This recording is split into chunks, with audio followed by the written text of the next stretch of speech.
Ok, ya estamos la gama. Quiero que ustedes tengan como que bien claro, es que el estreñimiento tiene unos ciertos criterios, tanto en dos grupos de edad, que ya de acuerdo a la clasificación de Roma 4, quiero que ya dijimos que se los iban a aprender. Porque muchas veces, como me decían, oiga, es que tiene 2 días y no ha evacuado. Ah, no, ya está estreñido, o ya lo catalogamos como estreñimiento. No, tiene que tener determinado tiempo para yo catalogar un paciente que tiene estreñimiento. Por otro lado, ya vimos que se puede clasificar en primario y secundario.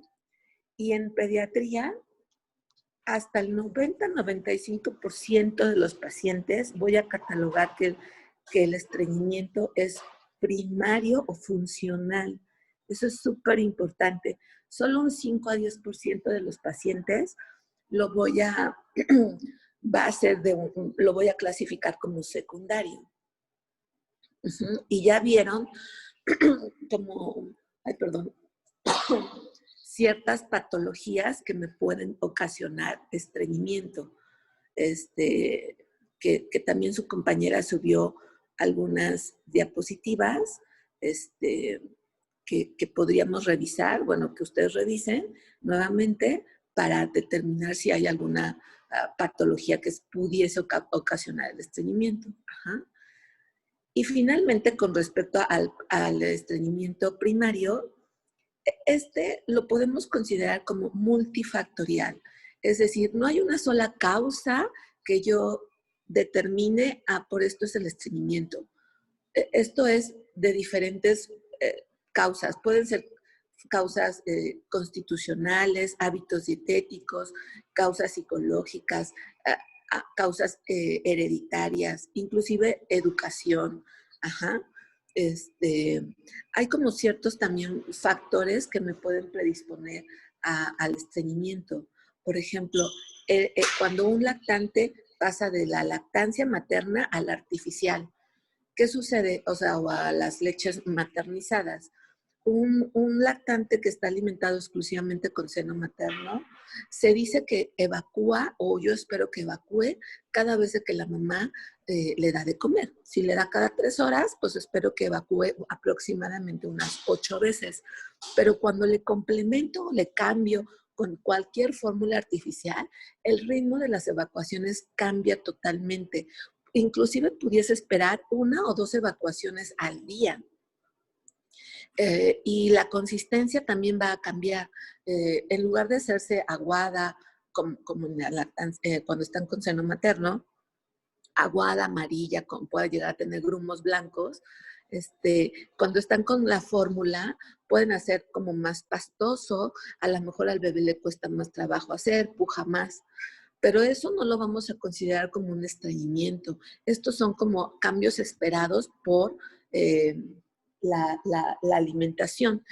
También cuando el bebé pasa de de un bebé que está exclusivamente con leche a cuando cambia bueno, a lo que llamábamos, a lo que se llama dieta complementaria, también puede ser un factor de riesgo para que cambie el ritmo de las evacuaciones. Ajá.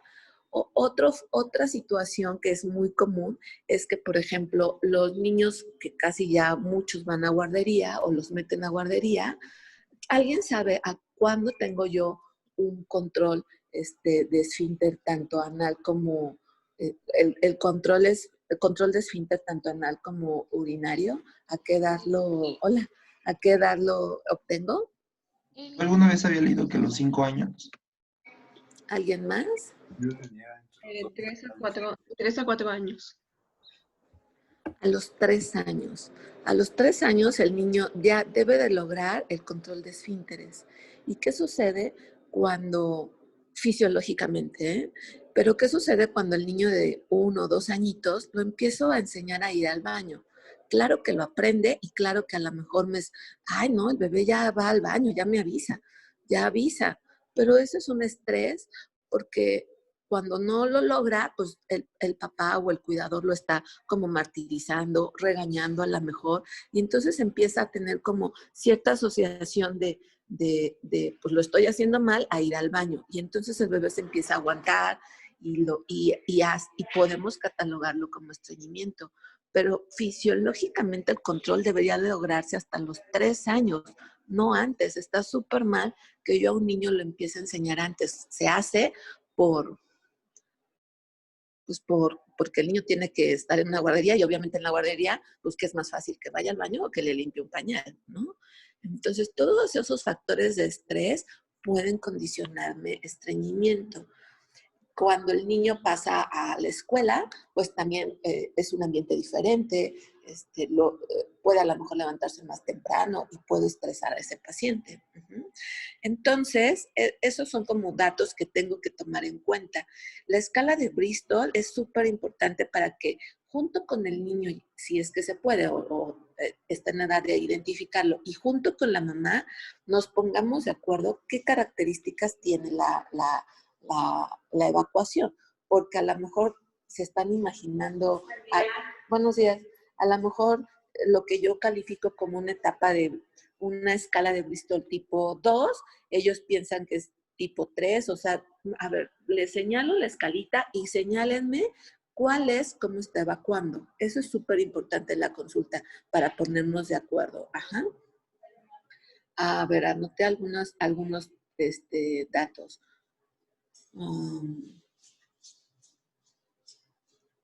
¿Cuándo puedo sospechar? Bueno, este niño puede tener alguna patología o catalogarlo como algo secundario. Tips. Edad de inicio. Obviamente, entre más, si yo es un recién nacido y estoy catalogando como estreñimiento, tengo que descartar alguna patología. Que tenga cambios en el apetito, que tenga náuseas o vómitos, que tenga pérdida de peso, que tenga, que se acompañe a lo mejor de dolor abdominal importante, sangrado en las evacuaciones, pudiese orientarme también a algo orgánico. Ajá. Obviamente la exploración física es súper importante para que la haga concienzudamente. Y una de lo que se nos pasa o que no lo hacemos frecuentemente es el tacto rectal. Hay que hacerlo, aunque es un paciente pediátrico, obviamente con las medidas de que esté el familiar, utilizo el dedo más pequeñito, si es un bebé, pues el dedo meñique es el que tengo que utilizar y nada más. Ajá. Los datos de alarma, investigar específicamente. Ya dijimos la edad, ya, si es menor de un mes y me está cumpliendo criterios de estreñimiento, aguas, tengo que buscarle algo más. Otro dato importante es cuando, por ejemplo, retraso en la presentación del meconio. Si dura más de 48 horas y el bebé no evacúa, ese es un antecedente importante. Ajá.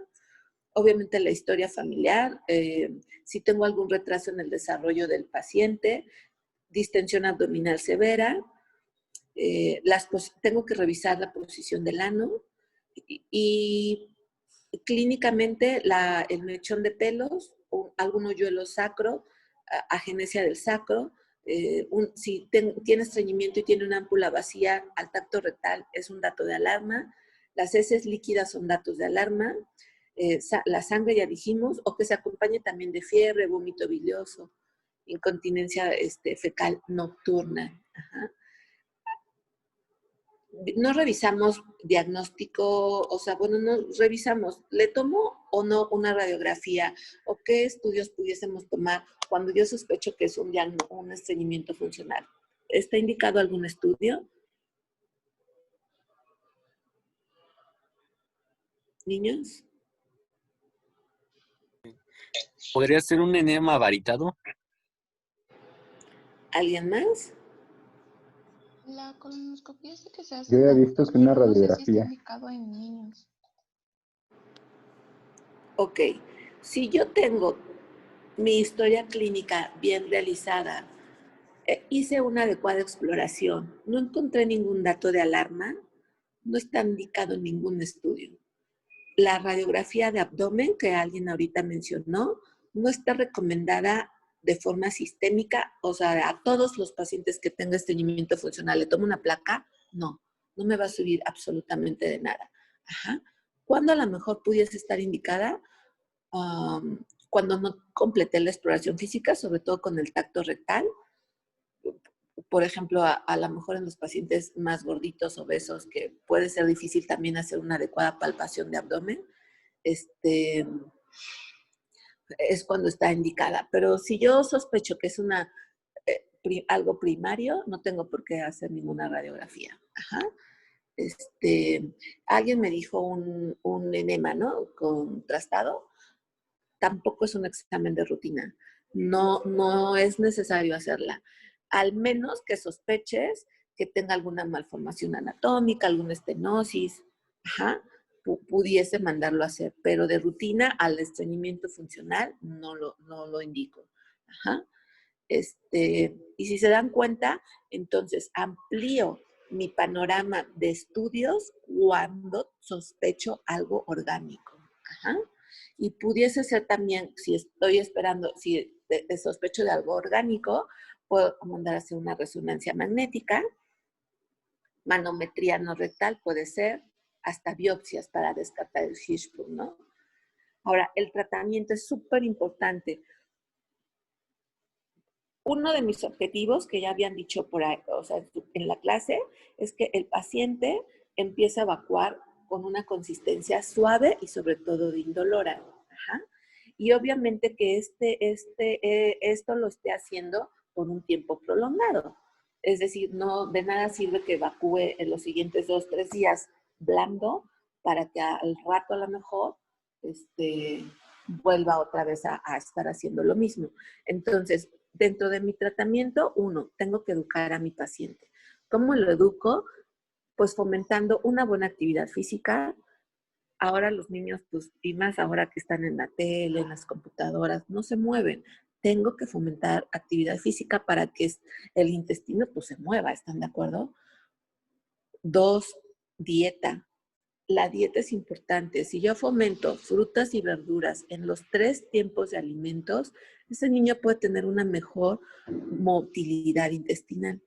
Pero normalmente si nosotros al hacer una historia clínica les preguntamos, las verduras no las consumen, frutas o forma ocasional, ¿no?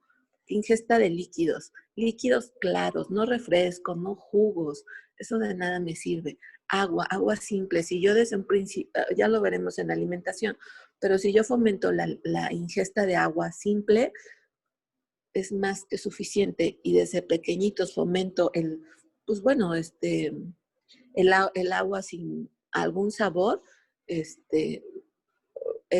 suficiente. ¿Cuánto es la ingesta que debo de tener con los niños?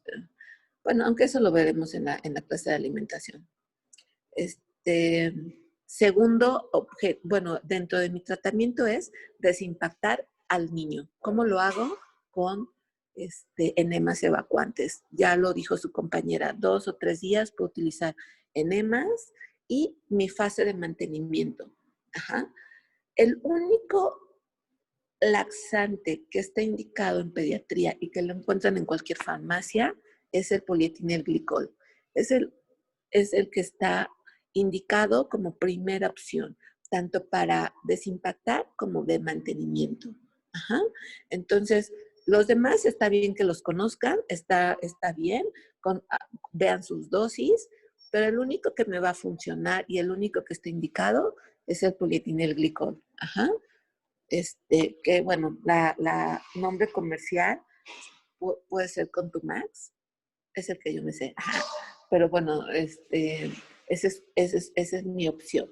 Y lo único es que es un poco más caro, pero le va a ir mejor al paciente que con los otros laxantes que mencionaron. Ajá. También les puso sus dosis sus compañeras, y nada más.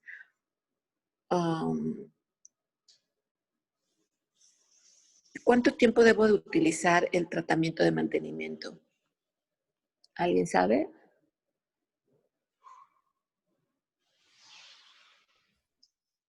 Yo había leído que se debe de mantener hasta por 2 meses, que no se debe de interrumpir después de que el paciente empiece a tener ya de nuevo las evacuaciones normales.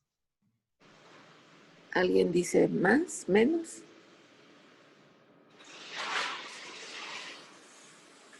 Si me dicen no sé, doctora, pues se los digo, pero no se queden callados. No, no sé, doctora. Sí, doctora. No sé. ¿Qué? Sí, doctora, ¿qué? No sabemos. No, no Pero es sabemos, que doctora. en la exposición habían puesto que 1 a 2 dosis y es una por día, me parece. Bueno, no, mi pregunta es, ¿cuánto tiempo voy a dejar de mantenimiento? Porque ya vimos que el tratamiento se divide en 2 fases, el tratamiento de medicamento farmacológico. Una fase de desimpactación, que son con enemas evacuantes, es decir, pongo un enema y que eso lo puedo utilizar unos 3 días, ¿no? Para que se desimpacte el paciente. Y una fase de mantenimiento. Mi pregunta es, ¿cuánto tiempo debo de utilizar el mantenimiento? Se dice que hasta 6 meses. Ajá. Bueno, no se dice, está establecido que hasta 6 meses puedo utilizarlo. Lo que sucede muchas veces es que, ay, pues ya se lo di un mes y ya evacúa bien, pues se lo quito y otra vez vuelven a recaer. Entonces, hasta 6 meses. Obviamente, si yo no tengo una buena educación al paciente, no, no, a lo mejor identifico algún factor psicológico, no le doy la atención psicológica al paciente, que eso, bueno, tendría que derivarlo, ¿no? O sea, tendría que mandarlo con apoyo psicológico. Aún si yo le doy la dosis adecuada de polietilenglicol, tanto para desimpactar como para mantenimiento 6 meses, pero si no contribuyo o si no interfiero en los demás factores, pues evidentemente ese paciente no va a tener mejoría. Ajá. Entonces, es importante que vean que como esto es una etiología multifactorial, en todos los aspectos tengo que tener un abordaje.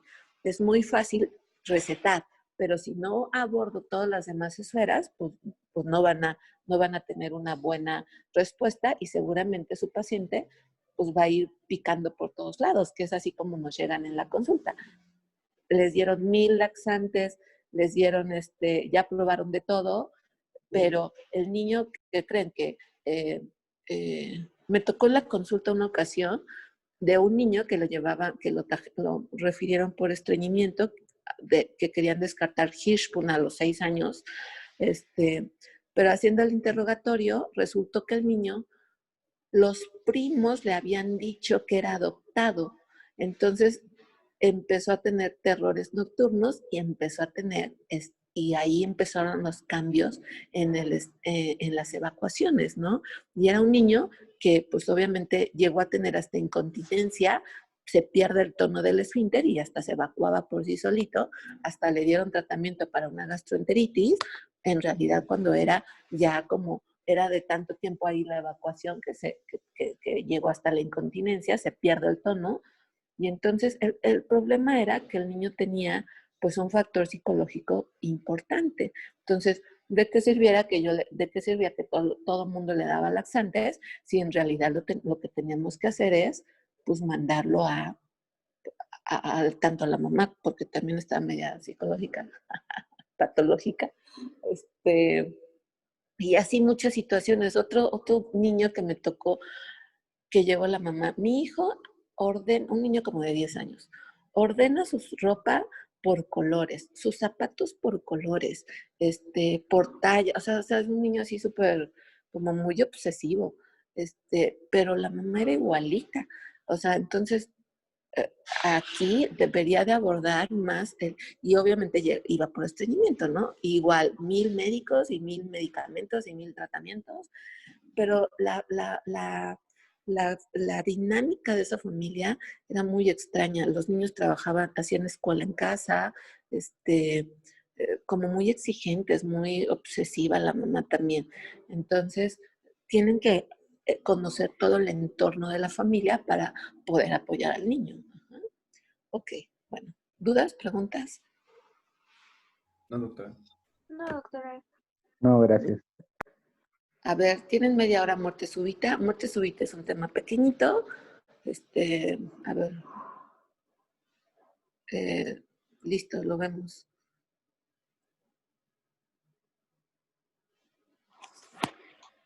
¿Ya se ve en pantalla? Sí. Ya, sí. Sí, ya se ve.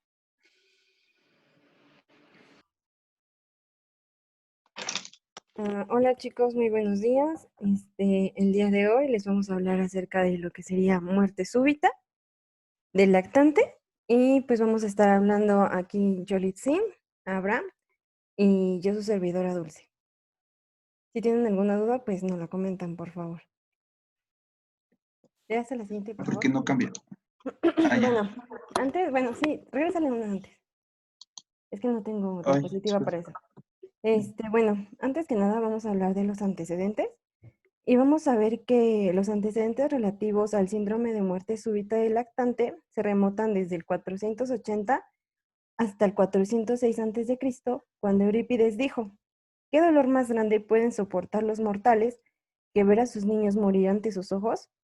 Posteriormente, en 1960, se propuso una teoría en la que el síndrome de muerte súbita del lactante fue atribuido en reacción alérgica a una proteína de la leche de vaca.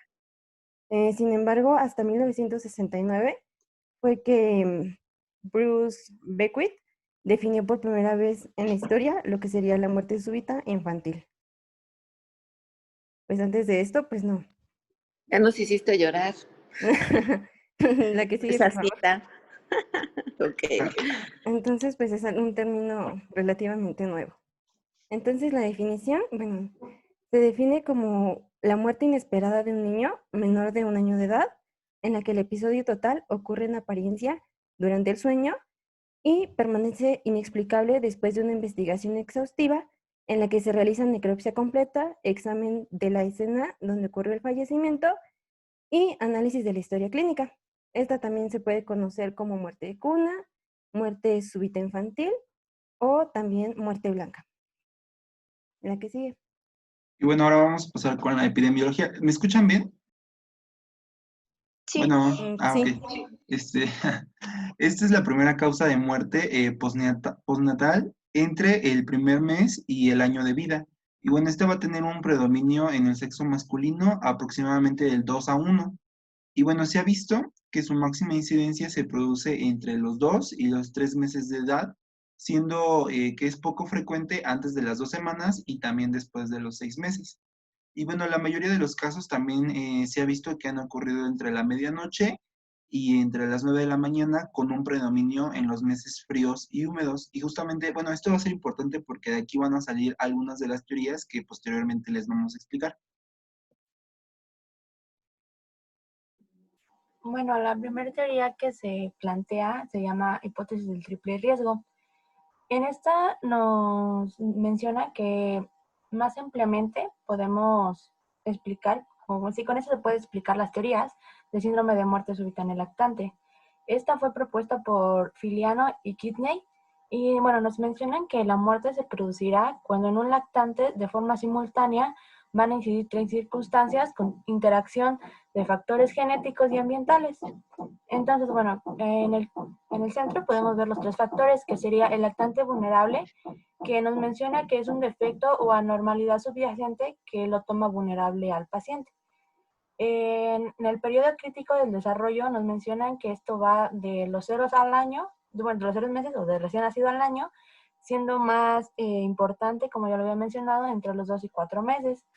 Y bueno, nos menciona que aquí hay un rápido crecimiento y cambios en el equilibrio fisiológico del bebé, que puede ser evidente en el patrón del sueño o despertar, o sutiles como la respiración, la frecuencia cardíaca, la tensión arterial y la temperatura. Y bueno, como factores externos de estrés, nos menciona que nos van a ayudar o van a funcionar como un desencadenante. Entonces tenemos que los factores se van a dividir en dos, en factores intrínsecos, que sería, bueno, como ya lo había mencionado mi compañero, que es más común en hombres, prematuros, genéticos como polimorfismos o exposición prenatal a tabaco y alcohol. Y como factores externos, que son los desencadenantes, tenemos que, bueno, el lactante duerma en prono, el colecho, más si se aúna con el tabaco, un colchón blando, la cabeza cubierta o sobrecalentamiento, que bueno, esto posteriormente lo vamos a explicar en los factores de riesgo.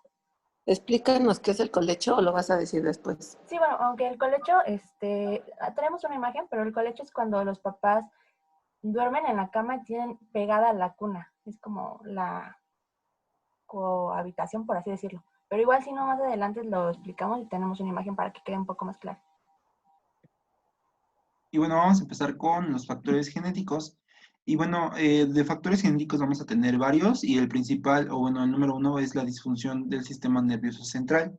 Bueno, se han hecho varios estudios en donde se ha relacionado el síndrome de muerte súbita con la disfunción del sistema nervioso central, específicamente del sistema nervioso autónomo.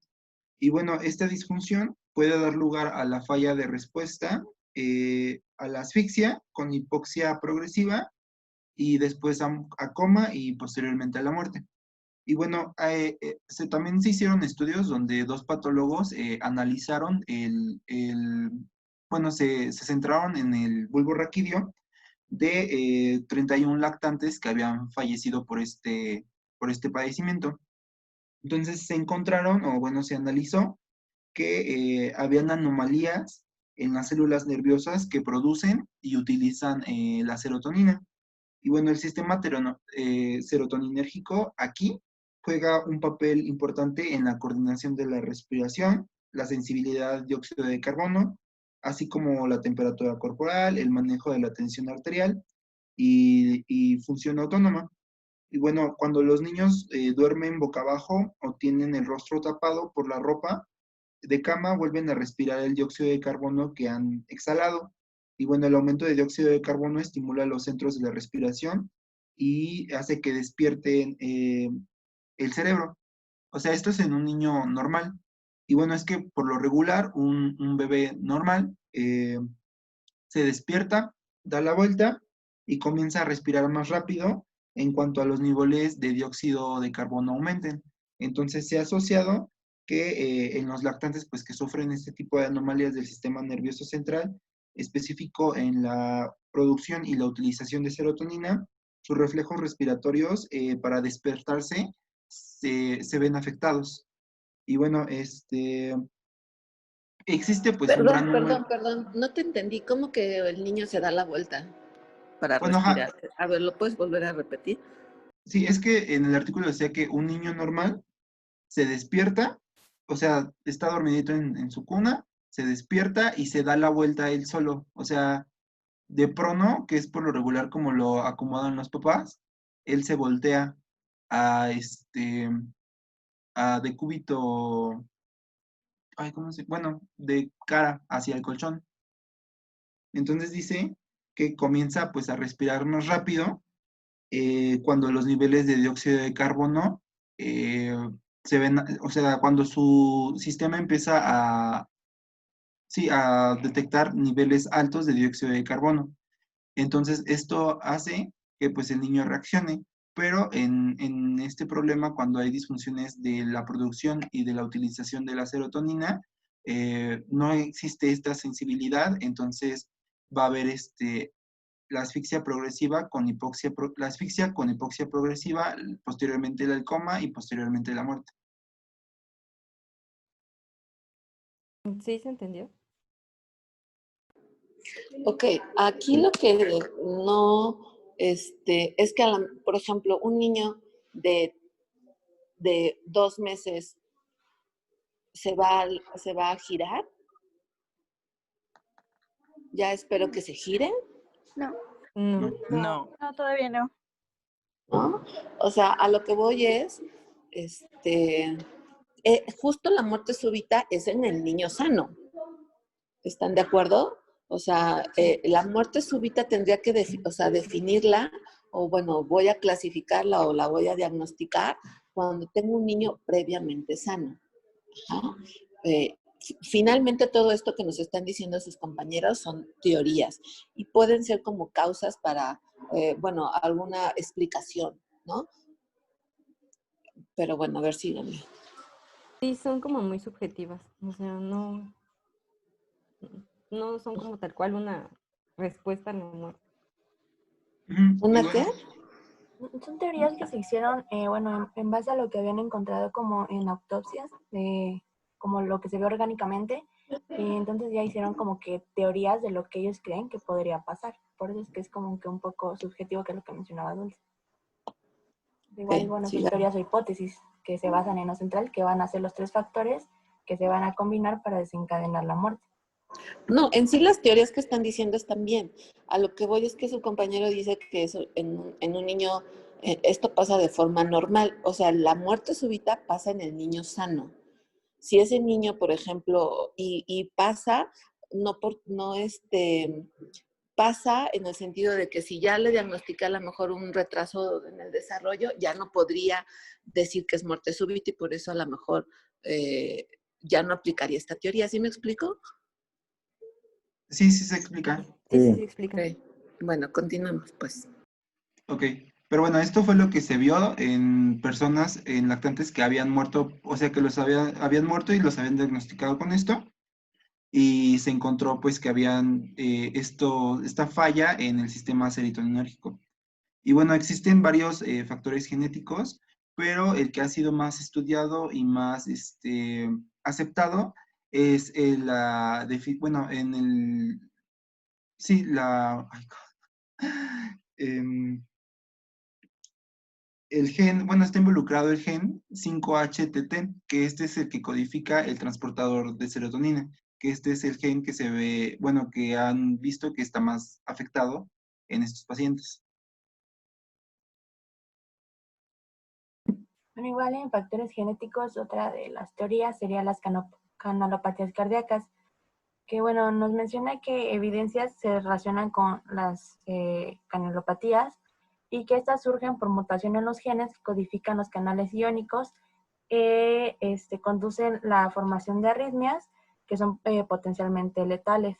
Entre las que más se destacan es el síndrome de QT largo, el QT corto, síndrome de Brugada y taquicardia ventricular catecolaminérgica polimorfa, que bueno, todas estas son arritmias que son alteraciones en la repolarización del ciclo cardíaco normal. Y bueno, la última nos menciona que es una taquicardia que se produce cuando hay un aumento de estrés. Y bueno, como ya lo habíamos mencionado, van a estar los tres factores predisponentes, en el que en el vulnerable tenemos que, bueno, el niño va a ser portador de genes en un defecto en los genes que van a codificar las proteínas claves para la generación de la corriente eléctrica cardíaca. Y bueno, esto nos va a ocasionar una taquicardia. Y en el desarrollo tenemos que los importantes son el sueño, ya que nos menciona que durante el sueño puede haber o se encontró la aparición de taquiarritmias malignas en el caso del síndrome de QT tipo 2 y 3 y en el síndrome de Brugada, mientras que durante la hipertermia, dolor o hambre o obstrucción de la vía aérea se encuentra igual una arritmia en QT1 y 2, tipo 1 y 2, y en la taquicardia ventricular.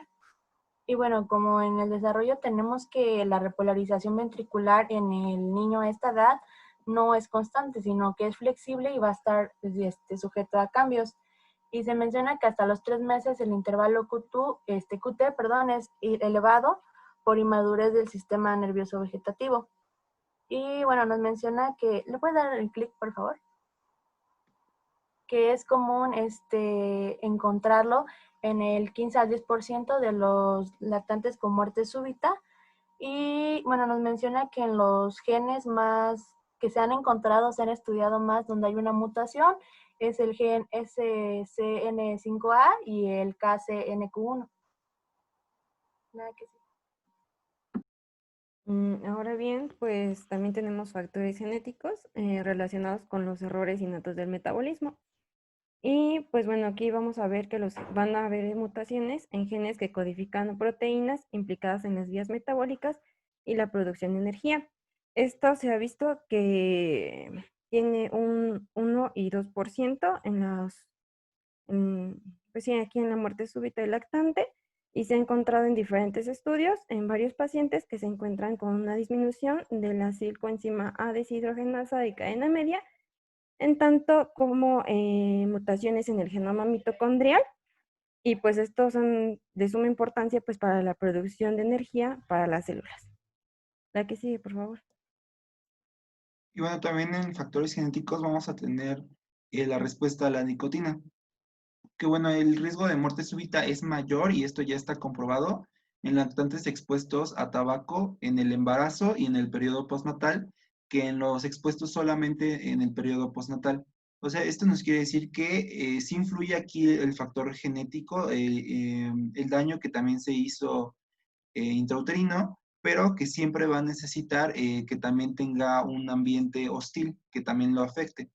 Y bueno, esto podría ser resultado de un desarrollo disminuido de los alveolos in útero y durante el periodo postnatal, expresándose en una reducción de la retracción elástica pulmonar. Y bueno, dentro de los factores genéticos como tal, se ha visto polimorfismos en el gen FMO3, que este codifica la enzima flavin monoxigenasa 3, que esta a su vez es la que metaboliza la nicotina.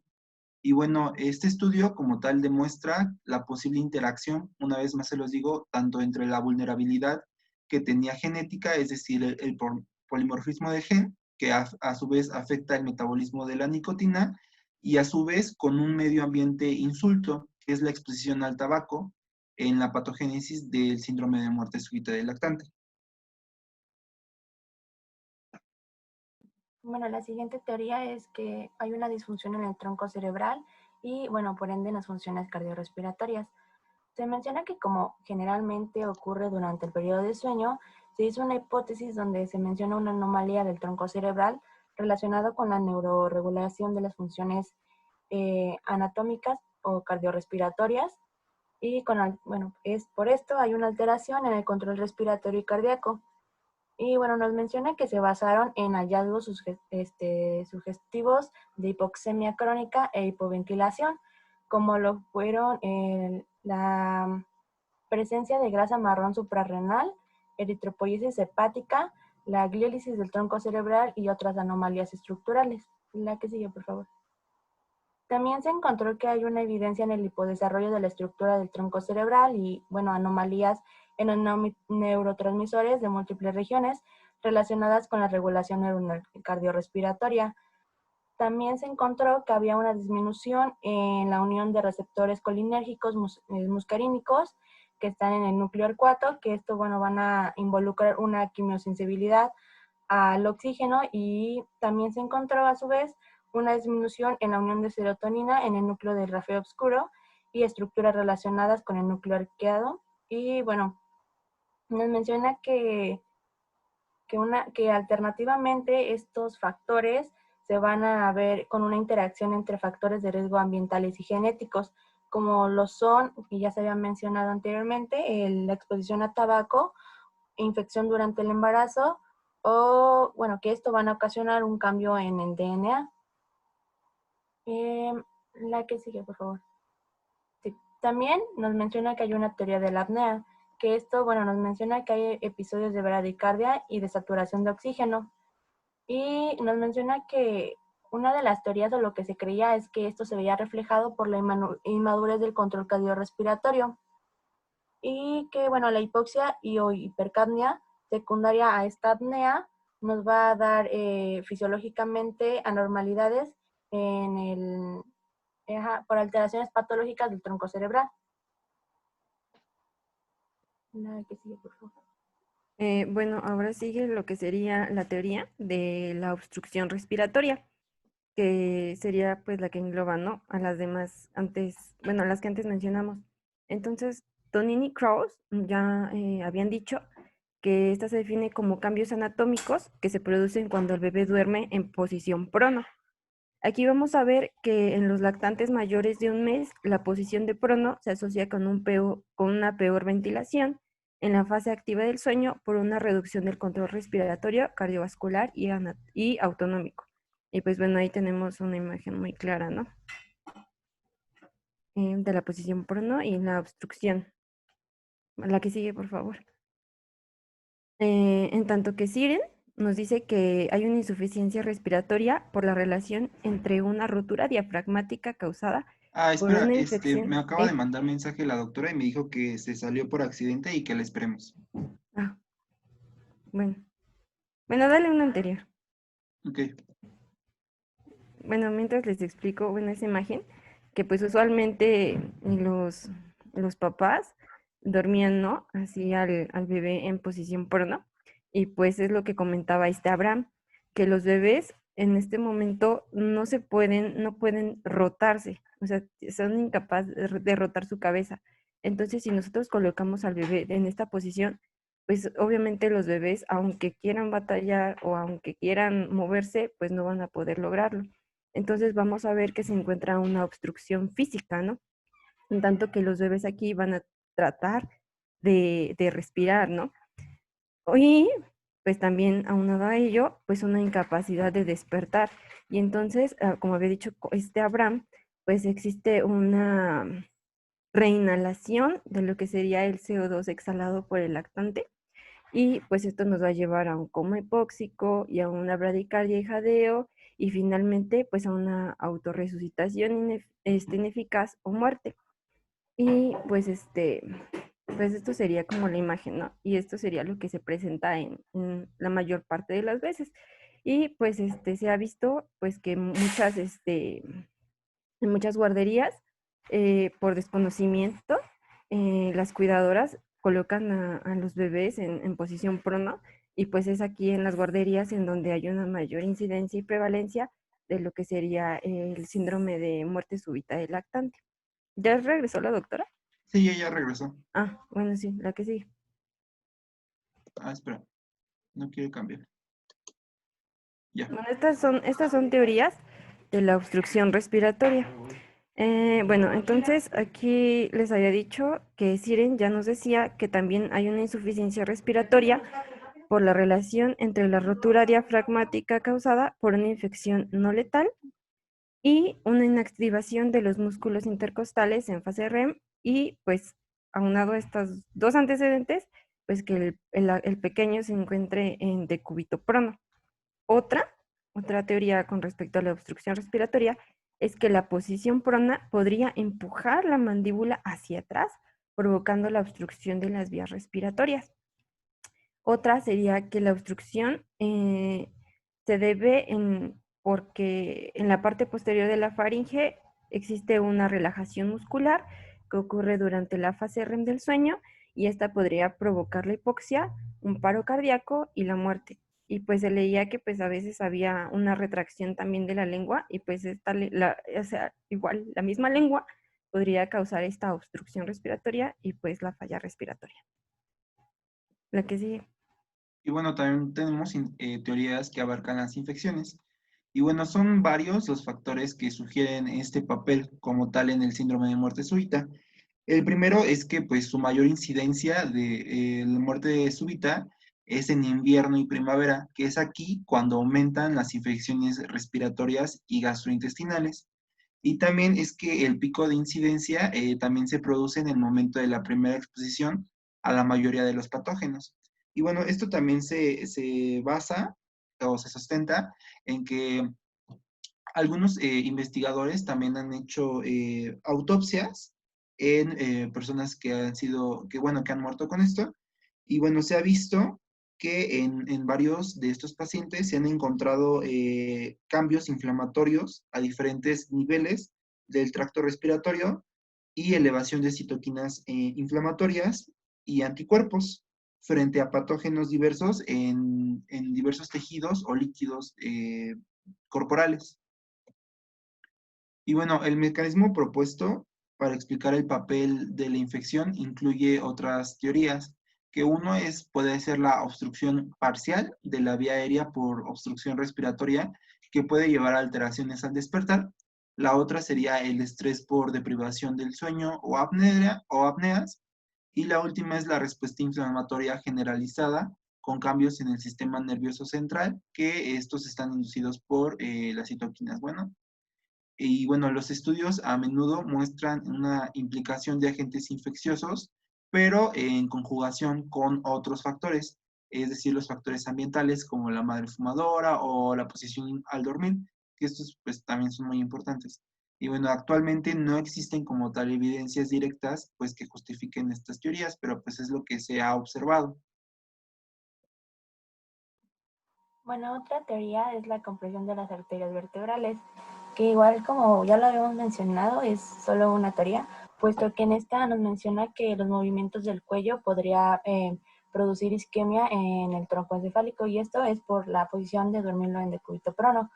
Aunque como ya se había mencionado que a esta edad aún no se puede ver movimiento del cuello, pues bueno, esta teoría se fundamenta o se inició porque se hicieron estudios angiográficos y flujovasculares post-mortem, en el cual se menciona o se cree que por la extensión y rotación esto puede comprimir las arterias y a su vez causar una isquemia. Entonces, bueno, mencionan que se encontraron anomalías estructurales en la base del cráneo, que lo cual menciona también que había un inadecuado flujo, y esto aunado a la compresión de la arteria nos va a causar una isquemia y posteriormente una muerte. Y bueno, nos mencionaba que esto es, como ya lo había mencionado, es porque duermen en decúbito prono, entonces el bebé, como tiene la necesidad de tener la vía aérea pues libre, va a intentar como rotar o extender el cuello. Pero bueno, igual solo es una teoría. ¿Qué sigue, por favor? Bueno, ahora sigue la teoría del estrés térmico, en donde se dice que hay una asociación entre la regulación térmica, el control respiratorio y una apnea prolongada. Y Guntherot dice que la posición prona incrementa el riesgo del síndrome de muerte súbita del lactante, sobre todo cuando los lactantes estaban envueltos por ropa, una habitación climatizada, un colchón de fibra natural y una historia reciente de enfermedad. Entonces aquí podemos ver que existen dos factores muy importantes. En este caso sería la presencia de una infección y pues el estrés térmico. Esto va a aumentar, va a incrementar las interleucinas, y estas a su vez van a crear una vasoconstricción periférica, y esto va a aumentar el metabolismo y alteraciones en la respiración y el control respiratorio. Y bueno, ahora vamos a pasar a los factores de riesgo. ¿Tienen alguna duda con las teorías? No, Lo compañero.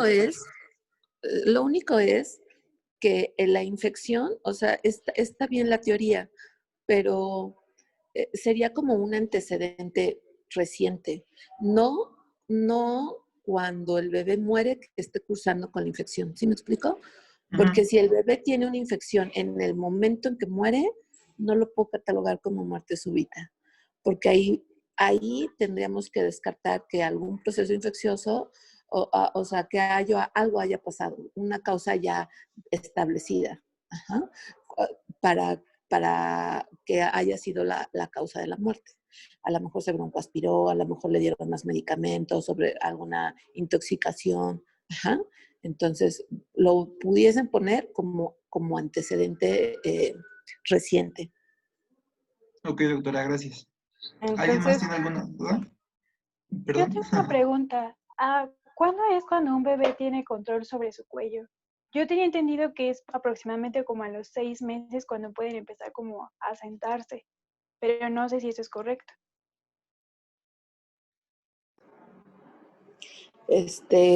Sí, o sea, el control cefálico se puede adquirir a partir de los 3, 4 mesecitos. La sedestación lo empiezas a adquirir a los 6 meses aproximadamente. Ujú. O sea, y un bebé, por ejemplo, de un mes, tú lo cargas y se te va la cabeza. O sea, no tiene buen control cefálico. Entonces, hasta los 3 meses ya pudieses cargarlo y perfectamente el bebé te va a controlar bien su cabecita. 6 meses es la sedestación. Que bueno, finalmente eso también lo van a ver en clase después. Gracias, doctora. ¿otra duda?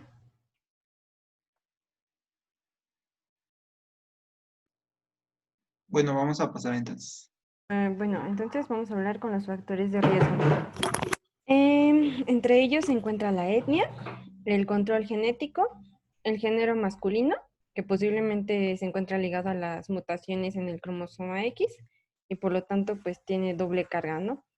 Y el nivel socioeconómico bajo, que se va a relacionar con mayor número de adicciones, y por ejemplo el consumo del tabaco y de alcohol, además de la falta de nivel educativo. La que sigue, por favor. Y bueno, los pasados fueron factores de riesgos con predisposición genética y estos son con influenza prenatal. Y bueno, aquí vamos a tener a la madre fumadora durante el embarazo, el control prenatal inadecuado, el abuso de drogas como heroína y cocaína, la madre multípara con intervalo de embarazos menor a 1 año, el abuso de alcohol durante la gestación, la obesidad materna, la madre adolescente y la anemia materna. Y bueno, como factores de riesgo postnatales, bueno, ya había mencionado Abraham, que era más común en los meses fríos. Y bueno, esto se cree que es porque va aunado a lo que nos había explicado Dulce de la teoría del arropamiento, donde el bebé pues lo abrigan de más y bueno, hay una falla y ya no puede respirar y crea apnea o por golpe de calor. Igual como ya se había visto en la teoría de la infección, puede ser por infecciones de la vía aérea o por intestinales. Los lactantes o bueno, los recién nacidos con bajo peso, que esto se menciona que puede ir por la teoría de que no hay una madurez aún del cerebro y por ende todavía no hay un control de los procesos automáticos. La alimentación con fórmula, el dormir en decúbito prono, como ya lo hemos visto en varias teorías, la exposición al humo del tabaco, que igual ya lo había mencionado Abraham, pero se menciona que es más común que, o sea, visto que es más de 3 a 8 veces más común que ocasione niños que hayan sido expuestos a humo de tabaco, tanto prenatal como postnatal. La que sigue, por favor.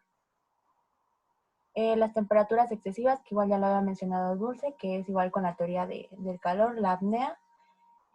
Objetos y colchón blando, porque nos menciona que por lo general es cuando el bebé duerme boca abajo, pues con el colchón blando va a ser aún más imposible poder respirar.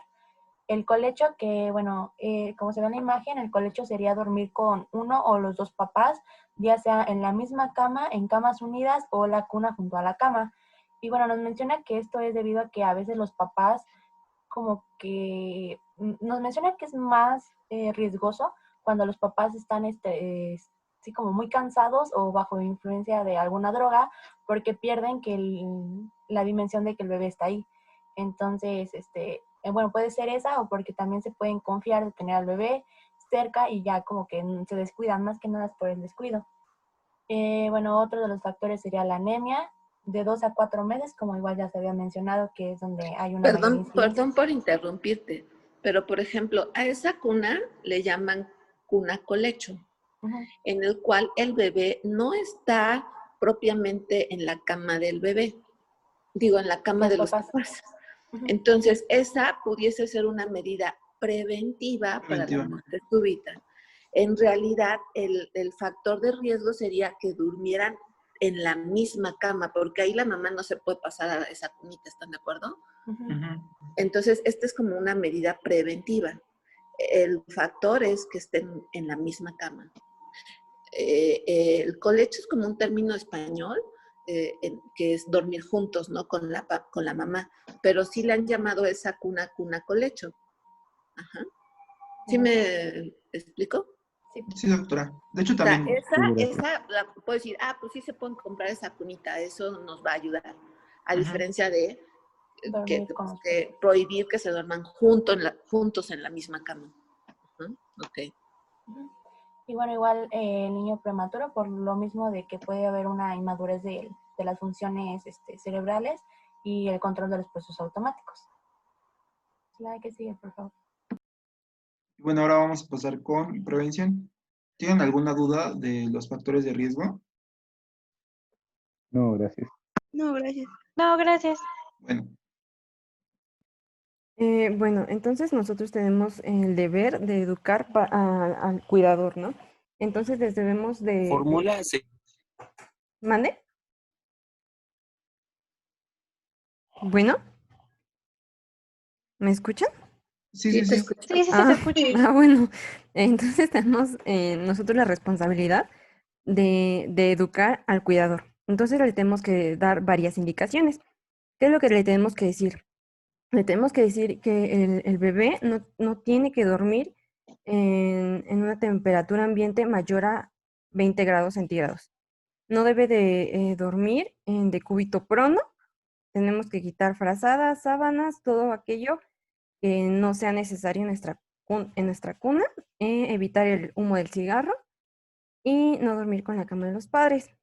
Lo que sí debemos de hacer, le tenemos que indicar, es que no duerma en una temperatura o sea, mayor a los 20 grados centígrados. Debe de dormir en decúbito supino.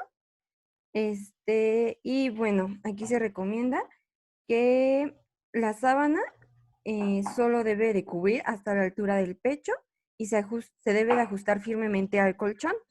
El rostro se debe de estar descubierto y no debemos de colocar los abrigos adicionales y se dice que los pies deben estar al borde inferior de la cuna, como se ve en la figura derecha.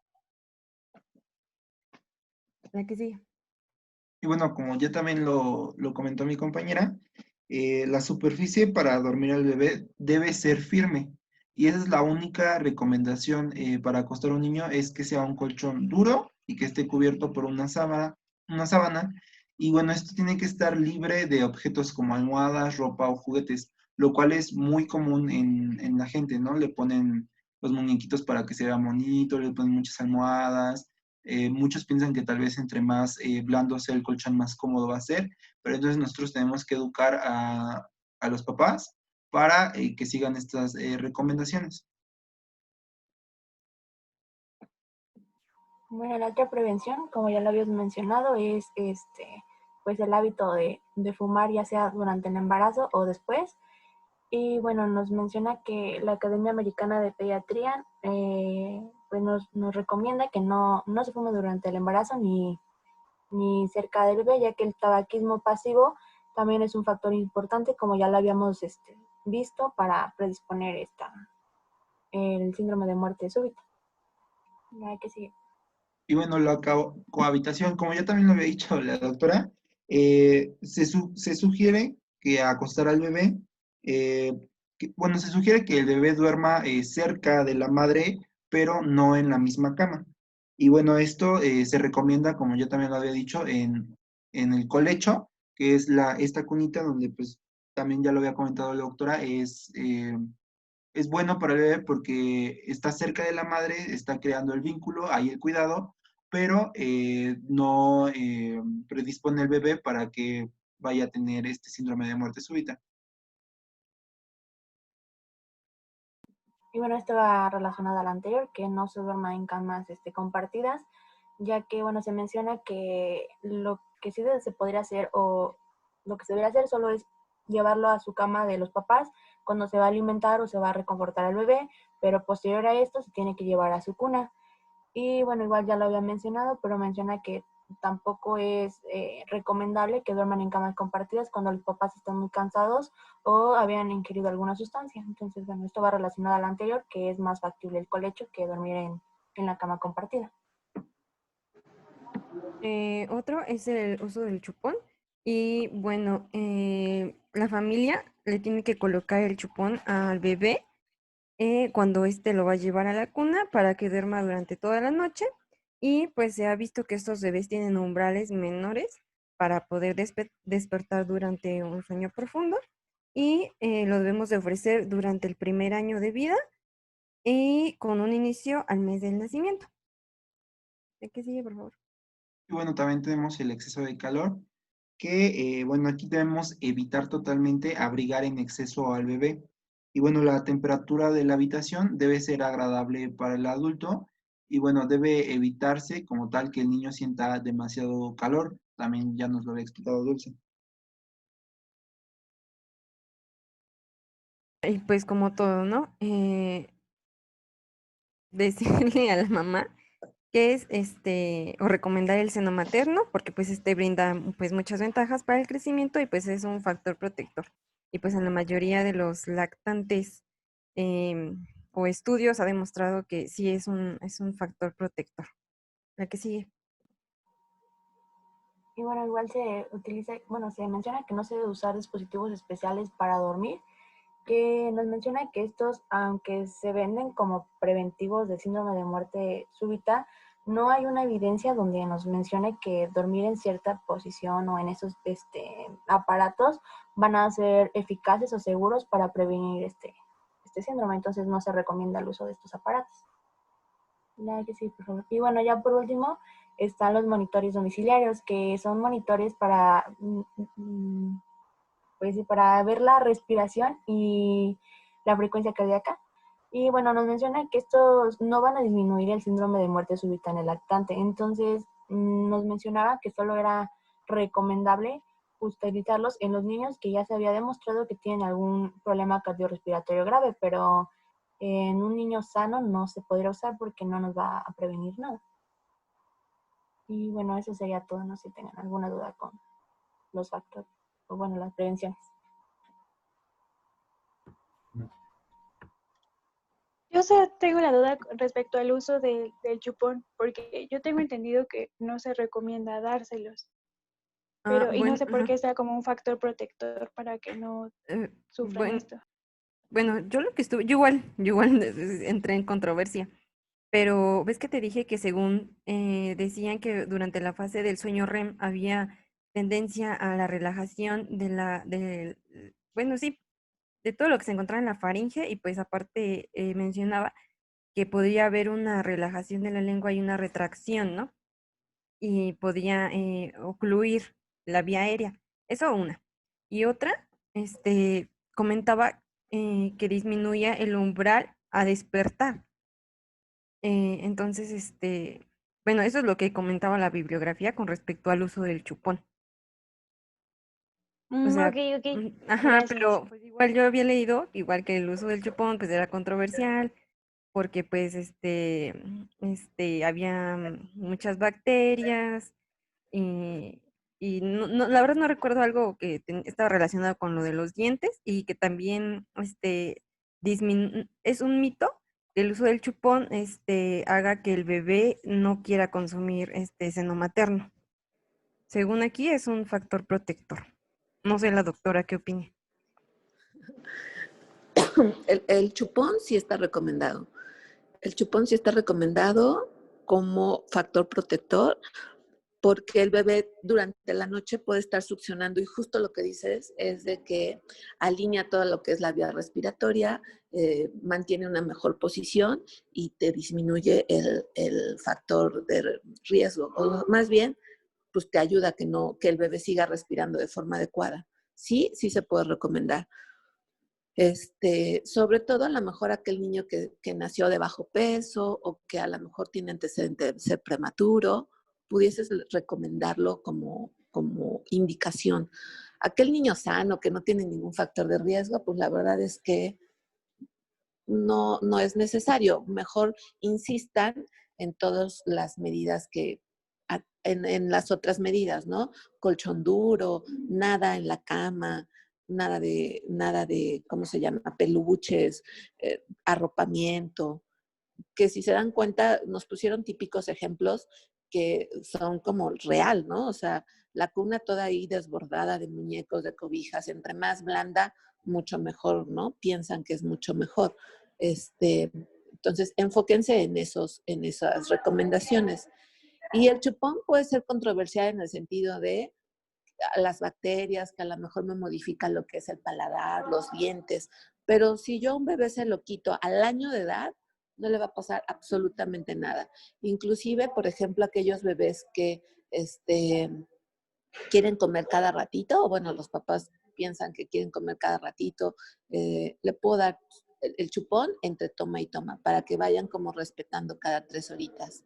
Ajá, no pasa nada con el chupón, no tengan miedo. Obviamente, pues insistan, ¿no? Debe ser un chupón sin miel, eh, solamente así ¿cómo es? Lleno de aire,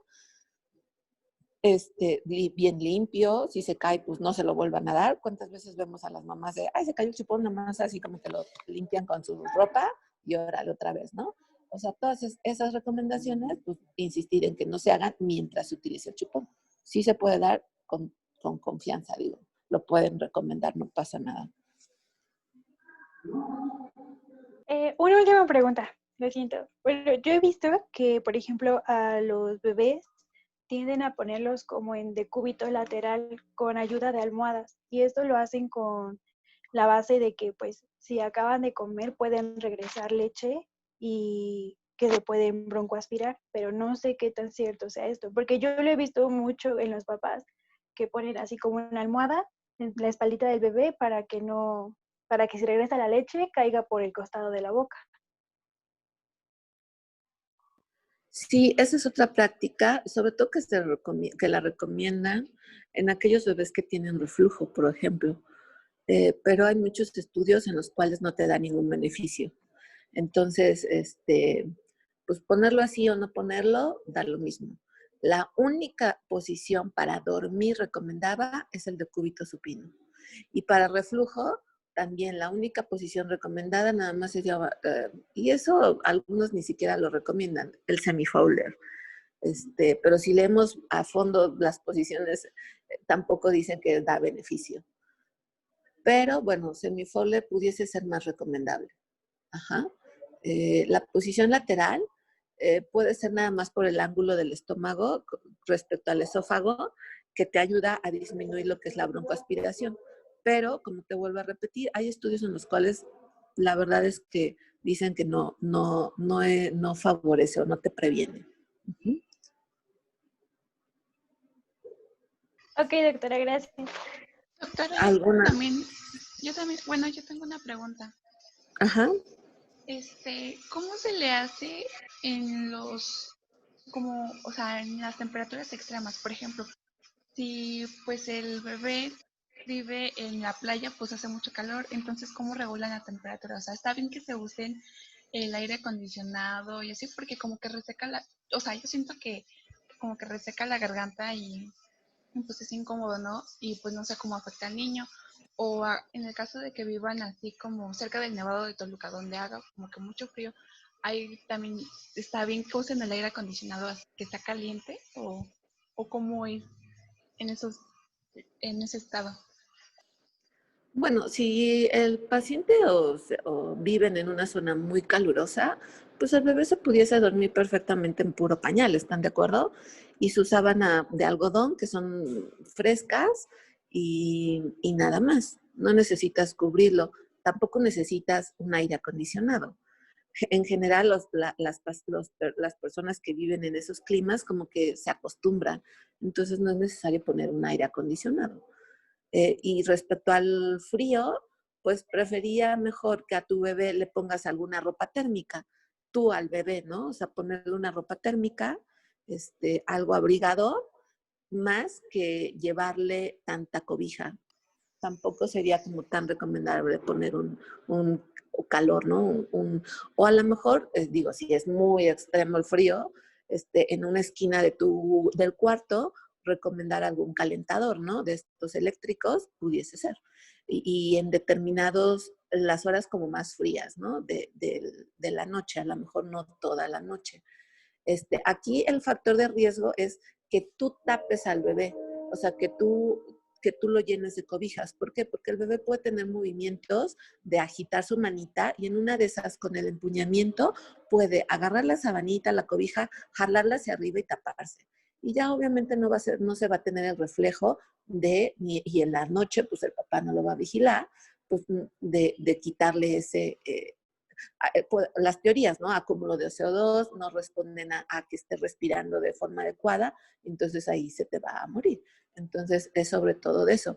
Y ahora, ponerlo también hasta el final de la cuna, o sea, para que toquen sus piecitos, justo es para que no se vaya resbalando entre la cobija, porque muchos bebés al moverse no sé, se están moviendo en la noche, se te van resbalando y obviamente se te cubre la cabeza, ¿no? Entonces, esas serían como las técnicas. Ya dependiendo, ¿no? Finalmente la situación. No es de que un no rotundo de los aires acondicionados, el calentador, pero yo, por ejemplo, cuando estuve en el servicio social, yo me moría de calor, o sea, si no vivía sin un ventilador a mi lado. Pero yo veía a la demás gente muy tranquila, o sea, los niños y todo así, tranquilos. Entonces, como que se van acostumbrando a esos climas a donde viven. Uh-huh. Sí, gracias. Ok, con respecto a muerte súbita, es muy, o sea, se diagnostican menores de 1 año. Generalmente es un niño sano previamente, bien cuidado, o sea, llegan pues con las cobijitas bien, el niño bien cuidadito. Si yo encuentro como algún factor en el cual el niño lo veo desnutrido, cobijas sucias, mal olor, aguas, o sea, ahí tendría que descartar más bien cierto maltrato o descuido de los padres, ¿no? Pero generalmente llega un bebé sano, bien cuidado, sin ningún factor, bueno, o sea, previamente no tenía ninguna enfermedad y, y es cuando se diagnostica muerte súbita. No hay una causa específica que nos diga o sea, que nos establezca bien por qué sucedió, solamente se manejan todas estas teorías que nos acaban de mencionar sus compañeros. Y finalmente el médico, como educador, pues desde que nace un bebé o desde que llega el nuevo miembro a la familia, no forzosamente tienen que decir, tiene riesgo de muerte súbita, porque van a dejar sin dormir a los papás, pero oiga, su bebé tiene que dormir en colchón firme, todo lo que nos acaban de decir, 0 fumadores, tanto de la madre y del padre también, o sea, es que solamente el papá, no, pues eso también ya sería como un factor de riesgo. ¿Qué otra? Se me fue el avión ahorita que me hablaron. ¿Qué otra? ¿Dudas? ¿Alguna otra duda?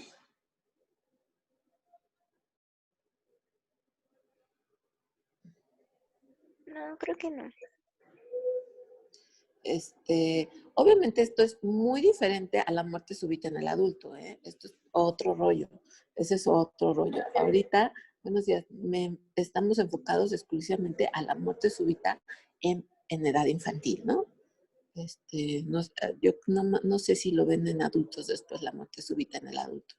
Pero bueno, si ya no hay ninguna duda, su exposición estuvo muy bien, súbanla con sus compañeros, pásensela, y nada más. Entonces nos vemos el martes a las 12 para ver su clase de empezar, que iniciamos con crecimiento y desarrollo, ¿no? Sí, doctora. Sí. Por cierto que no me han mandado nada de su clase, ¿eh? Ah, sí, Ok. se le íbamos a mandar porque le estamos corrigiendo algunos datos. Bueno, pues, si no hay nada más que agregar, nos vemos el martes y nada más. ¿Sale? Gracias.